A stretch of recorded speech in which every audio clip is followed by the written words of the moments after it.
Leia rombinurgad, kui nurk külje ja diagonaali vahel on 33 kraadi. Kuidas sulle tundub? Kas sa saad täpselt aru, mis siin toimub? Mulle tundub, et paremini arusaamiseks on hea teha joonis. Alustame rombi tegemisest. Ehk ma kõigepealt tõmban rombi diagonaalid, mis ma tean, et on risti. Ehk siis ma teen sellise risti mööda ruudujooni niimoodi, et näiteks ülespoole jääb 4 ruudukest ja allapoole jääb 4 ruudukest. Paremale ja vasakule mõlemale poole mul on siin pandud 3 ruudukest. Ja kui ma nüüd ära ühendan need, siis need küljed tulevad täpselt ühepikkused. Ehk ma saan rombi.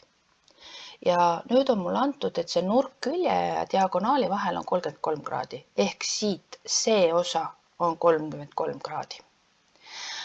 Ja kuna ma tean rombi omadust, mis ütleb mulle, et rombi diagonaal poolitab rombi nurga, siis järelikult ühe nurga ma saan niimoodi, et ma selle 33 kraadi korrutan 2-ga, ehk see on 66 kraadi.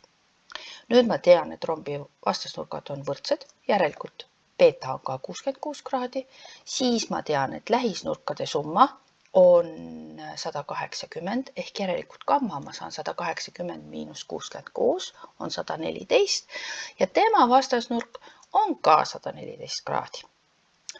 Panen vastuse kirja.